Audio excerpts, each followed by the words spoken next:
اعزائي احبائي، اهلا وسهلا بكم. والله ما قلت اما الحق النور قبل ما يروح، علشان مش هعرف اتكلم في المروح عشان يكون الدنيا ضلمه، وده السبب الرئيسي اللي بيخليني اجل الفيديو. معلش حقوق عليا، مش عارف شغال اللي بيخليني اجل الفيديو.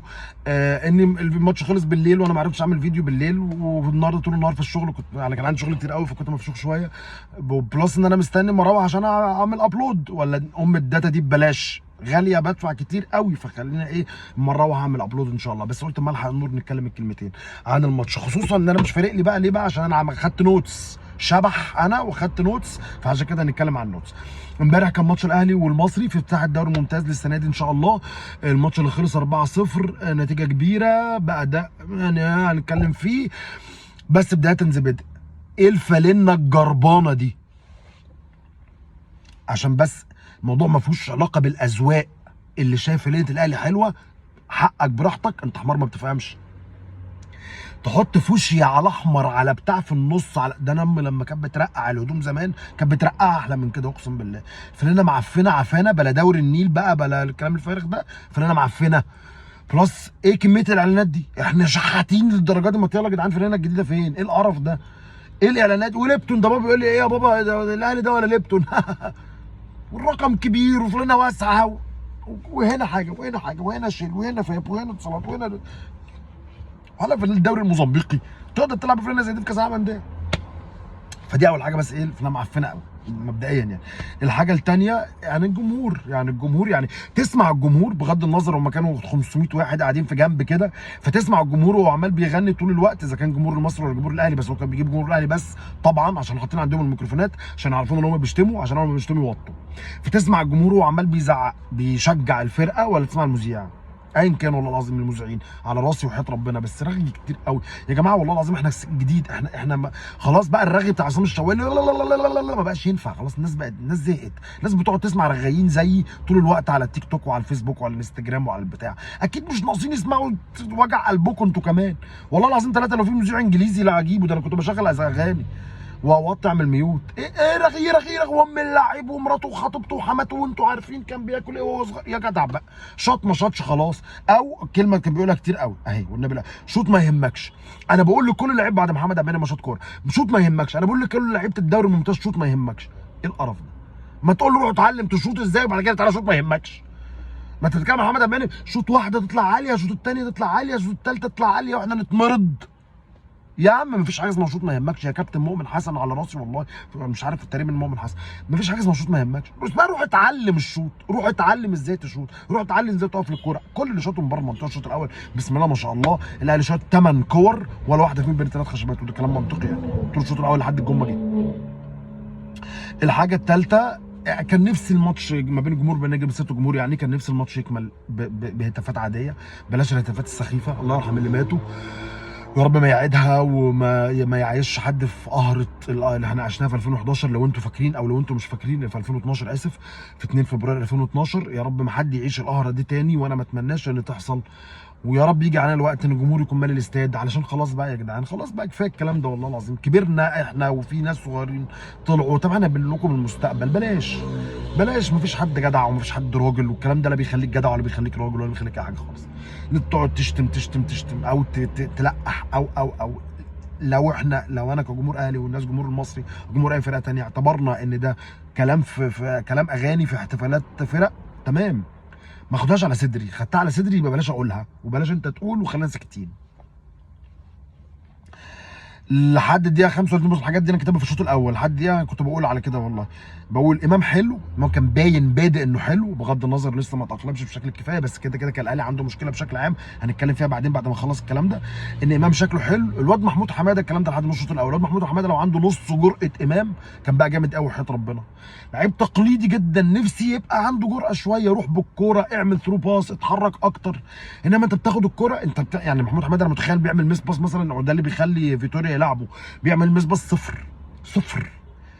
يعني مش عايز اقول النني، لا هو زياده شويه انه بيعرف يباصي لقدام، بس لقدام اللي هو اللاعب اللي قدامه، دي حاجه كانت وحشه جدا يعني.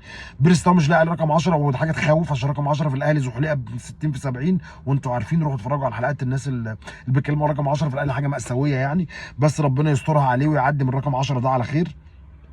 انا كاتب كده والله اقسم بالله، مش هتكلم عن مودست علشان مفيش عرضيات.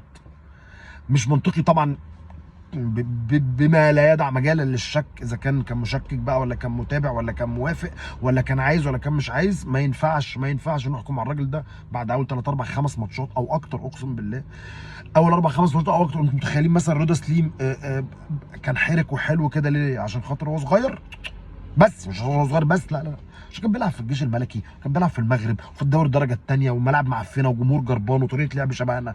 المشكله في موديس زي ما احنا قلنا محتاج وقت علشان يتاقلم مع الناس دي، يتاقلم على ارضيه الملعب، يتاقلم على طريقه اللعب. النهارده حد معايا في الشغل بيقول لي موديس كان طول الوقت واقف في الاوفسايد وطول الوقت لا ما بيجريش وما بيعملش. انت لا عايزه يجري ولا عايزه، هو عايزه يقف 6 يارد تتعمل له اوفر يجيبها. ما عملناش ولا اوفر، هنعمل ايه طيب؟ مش مستني منه حاجه زي كده غير ان هو لازم استنى عليه شويه لحد ما يثبت بقى انه يعني يستحق. بس هو بيصعب على نفسه بالمناسبه، يعني عشان ايه؟ حتى في الكوره اللي جات له عاليه دي بيصعب على نفسه قوي. انت بتصعب على نفسك ليه؟ الكوره جايه سهله خالص، بتخليك واقف على رجلك الشمال زي ما انت وباليمين موت الجون. ايه اللي يروح طاير ورافع رجلي ولا؟ ما تصعبهاش على نفسك عشان لسه هتاخد وقت على الحزن اللي احنا فيه. خدوا بالهم هم في ما بين الشوطين ان رضا سليم هو اللي عامل كل الانذارات. 3 انذارات في الشوط الاول، رضا سليم 2. الواد الكويس اقسم بالله جولدي، امادو جولدي ده واد كويس قوي، 19 سنه وبتاع ويجي منه واد فعلا كويس. هنتكلم على خطه المصري بقياده الكابتن علي ماهر ديزيربي دلوقتي. لحد الجون، تعالى بقى نتكلم على الشوط الاول لحد الجون ونقول الجون بالمره. الاهلي ابتدى ب3 مفاجآت، 2 ليكوا كلكم، واحده ليا انا بشكل شخصي احبها انا دي، و2 لينا كلنا مفاجآت. اول حاجه نزول احمد نبيل كوكا مكان مروان عطيه، دي كانت حاجه غريبه، ومروان جاهز، او لو مروان جاهز وما عندوش حاجه وهادي كان منطقي ان مروان يبدا. نزول احمد نبيل كوكا مفاجاه، ومفاجاه حلوه جدا، وانا اتبسطت جدا بلعبه. ايوه هو ما بيطلعش باصات زي مروان، ايوه باصاته الطوليه مش زي مروان، ايوه تحركاته ابطا شويه، بس لعيب يجي منه، لو اتحط رجله في الملعب هاف ديفندر اشول، دي حاجه جميله، حاجه جميله لو تعلمون. اصبروا بس ان شاء الله يكمل، بس كده مش عايزين بقى نفضل نقارن ونوجع في قلبنا. الراجل كويس وان شاء الله يفضل كويس، كانت كل قرف. اوكي لا انا هطفي البتاع دي، مخليها شكل وحش، خلينا كده بوش ابو الغضب ده. نعمل الموبايل كده ممكن يبقى احلى، لا هو كده حلو. التغيير المفاجاه الثانيه اللي هي رضا سليم وينج رايت، وينج ليفت. يعني الماتش اللي فات كان احسن واحد في الماتش اللي كان وحش ده بتاع عادل عاصم، بس هو كان احسن واحد في الماتش لما كان بيلعب رايت وينج يمين، وكان جناح ايمن يعني، وكان مكسر الدنيا. فكان منطقي ان انت تفضل مكمله، خصوصا ان بيرس تاو شقلبه وبيتشقلب وبيلعب في كل حته. يعني هو بدا في الناحيه الثانيه، دي مفاجاه، ومفاجاه كانت حلوه. المفاجاه بقى الشخصيه ليا، انا كان بيلعب مع عاشور ليه بقى؟ مش كان متخانق مع الشناوي وماسكين في خناق بعض وضربوا بعض في اوضه اللبس وغرم 100,000 جنيه؟ ولا بما انه لما عمل كل اسيستات ما راحش بس الشناوي يبقى كده لسه متخانق معاه؟ او لما قال له الجمهور انا اسف كان بيقول لهم انا اسف عشان خاطر الشناوي؟ كل المحن اللي اتقال في كل السوشيال ميديا. برضه حاجه لطيفه والله ان انا ما بتفرجش على الحاجات دي لحد ما اعمل الفيديو عشان ما اخدش اي كلام من حد، بس انا متاكد اقسم بالله ان كل الناس كانت بتتكلم على كده. امام كان بيعتذر لمين والخناقه اخبارها ايه، ولما اروح بس هتفرج انا على فيديوهات بس دلوقتي. فدول ال3 مفاجآت اولموست اللي كانوا موجودين، بقيه اللعيبه عاديه جدا. هنتكلم على خطه الاهلي او على طريقه لعب الاهلي، عشان الناس شايفه ان 4 ده رقم كبير والاهلي كان جامد جدا. لا، الاهلي الشوط الاول كان وحش جدا جدا جدا، ينقصوا الحاجه اللي كانت منوره الموسم اللي فات واللي كانت مخليه فعلا الاهلي شكله حلو الموسم اللي فات، اللي هي الحاجه الرئيسيه في طريقه لعب الاهلي، والتحرك بدون كوره. ما كانش في تحرك بدون كوره خالص، الناس كانت واقفه على رجلها تلج مستنيه الباصه تجيلها. كل اللعيبه كله اللي كان بيتحرك، ما تقوليش اصل بيرس كان بيرجع، الحاجات دي كلها ايه كانتش باين منها حاجه. حاسه بيرس لما يرجع ياخد الكوره لازم حد يكون اتحرك من غير كوره عشان يعرف يلعبه. فلو بيرس رجع فاتحرك من غير كوره، فما حدش اتحرك تاني من غير كوره، فاحنا حطينا ايدينا على خدنا كلنا. واللقطات اللي نورت، اللقطات الفرديه اللي ليها علاقه بالمهارات الفرديه للعيبه، خصوصا التحول السريع للهجوم، زي الكور الكتيره ال3 وال4 دول بتوع رضا سليم. انبسطت ان هو شاط الفاول بالمناسبه، انبسطت قوي ان هو شاط الفاول، انبسطت ان علي معلول سابه شاط الفاول يعني، وكان نفسي الشوط اللي بعديها كمان بالمناسبه. حلو خليه يشوط ويجرب كده، والواد كويس. فاكر كريستيانو رونالدو في اول مانشستر يونايتد كده، اصبر يعني مش قوي كده بس الواد يجي منه جدا. امام لسه ينقصه انه يبقى هادي اكتر، بس امام فعلا فارق في نص الملعب. هناخد وقت شويه لما هنقعد نقارن ما بين طريقه حمدي فتحي السنه اللي فاتت وطريقه امام السنه دي، الموضوع مختلف تماما. لما الونجات بتفتح فحمدي فتحي بيروح في الفاضي، الموضوع مختلف عارف دلوقتي ان امام واقف على الكوره، فالونجات المفروض تقفل، وفي نفس الوقت المفروض الباكات تروح عشان تعمل اوفرات للراجل 3 متر اللي احنا جايبينه. بس محمد هاني متوضي ما بيعملش اوفرات، وعلي معلول لسه تقريبا متاثر لماتشات المنتخب فمش عارف يعمل اوفرات برضه. فلما الاوفرات تشتغل ان شاء الله الدنيا تبقى احلى بكتير. انا هحاول اتكلم بسرعه شديده جدا، اعذروني عشان النور بيروح مني، الشمس بتروح مني، اصلا الشمس راحت، ده الكشاف، فاصبروا خلينا نكمل يعني.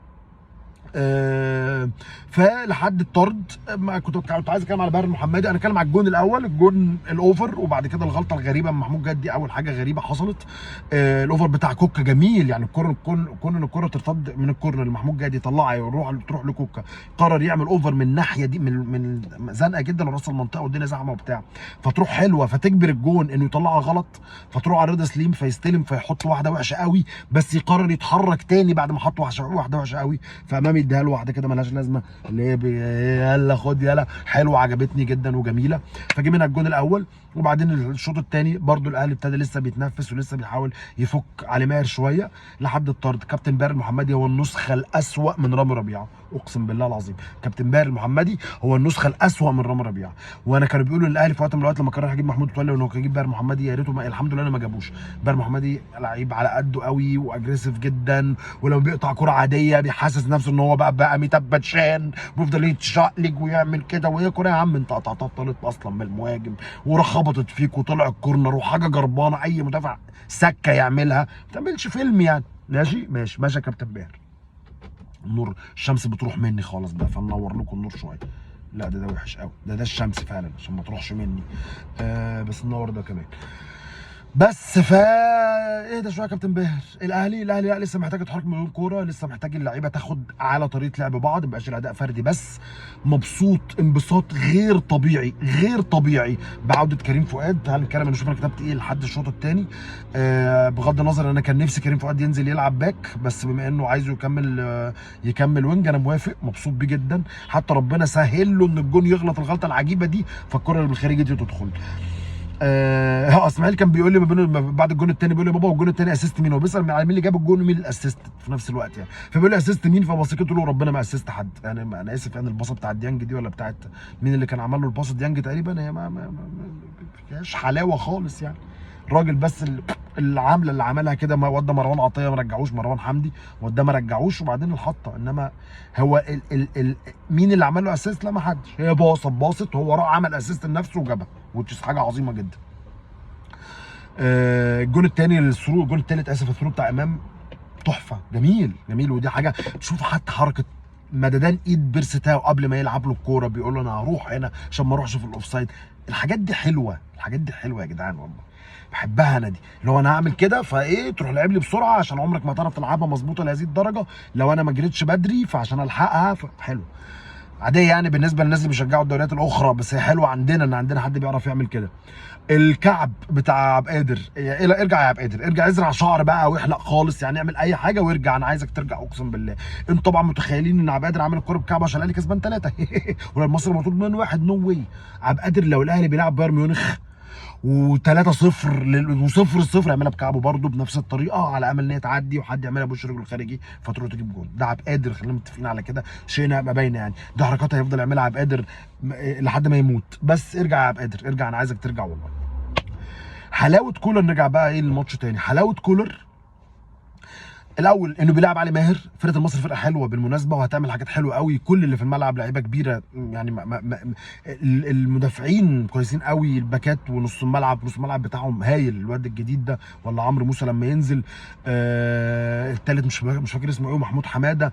الوينج مع ميدو جابر والشامي ده هيبقى لعيب كويس قوي والله العظيم. مروان حمدي بينزل كتير وحروك. فرقه المصري تبقى فرقه حلوه. الاهلي تقيل بس فرقه المصري تبقى فرقه حلوه يعني. بس انا كان استغربني شويه كابتن ديزيربي، ده اللي كنت عايز اتكلم عليه، كابتن علي ماهر ديزيربي. في وقت من الاوقات لو تاخدوا بالكم في الشوط الاول كريم العراقي من ساعه ما ابتدى كوره في حياته وحاطط دماغه انه ممكن يبقى لعيب حر كده، انا هلعب مكان ما باك يمين بس بعمل اي حاجه يعني. وده اللي ما خلوش لعيب كبير بالمناسبه. سنه عشوائيه بتزعلوا لما بقولها، بس هي سنه عشوائيه كده. عشان كده حب يستغل علي ماهر الكلام ده امبارح، وكان بيلعب واحد بس في نص الملعب. الخطه بمنتهى البساطه 4-1 الاربعه اللي ورا عارفينهم، كريم العراقي بس وحسين السيد دول اللي يهمونا، وبعدين واحد في نص الملعب ادامه جولدي، قدامه 4 تانيين محمود حماده ومحمد الشامي هنا واسمه ايه ميدو جابر هنا، واللي جنب محمود حميدي مش فاكر اسمه ايه دلوقتي، مش فاكره انا اسف. وقدامهم مروان عطيه 4-1 4-1. طيب مروان حمدي اسف. اللي كان بيحصل ايه ان بيستغل شويه ان الكابتن كريم العراقي بيتجنن شويه احيانا، فكان بيستغل انه يروح نص الملعب جنب ال4-1 جنب الواحد في نص الملعب لو قدام التراوري، او انه يبقى سريع جدا وينجو بيروح. انا متاكد ان كولر خد باله من الكلام ده في رامي رضا سليم، فهي الكورتين بتوع رضا سليم كده، هو كانت تهورات دفاعيه يا اما من كريم العراقي فبيغطيه الواد مره يغطيه ادama جولدي خد انذار، ومره غطاه بره محمدي فخد انذار. ليه؟ عشان لعبه شيك. انت ناوي تقفل الملعب بالشكل الفلاني فانا هاجم عليك بالشكل الفلاني. فكره ان المصري كان عنده باصات اكتر، ايوه المصري بيحضر كتير والله عليه مرد زرب جدا، المصري بيحضر كتير وبيرفع الكوره كتير وبيعمل باصات في نص الملعب كتير وعنده لعيبه نص الملعب بتؤهله انه يعمل كده. كل ده محاوله للبنى، ما كانش بنى حقيقي وما كانش بيروح كتير. الماتش خلص الشوط الاولاني خلص 0-0 يعني 0-0 كور ما بين الجون لحد الجون، يعني الجون الكوره الوحيده الخطر راحت على الجون. ليه؟ عشان ده بيحضر كتير جدا ومش عارف يروح، وده بيحاول يروح لما بيقطع التحضير والضغط السريع اللي بيعمله الاهلي او الضغط المتقدم الكبير اللي بيعمله الاهلي. الحاجه العظيمه اللي المدير كان بيقولها لك اصل مفيش فرقه هتفضل تضغط طول حياتها ومفيش فرقه ما بين الشوطين.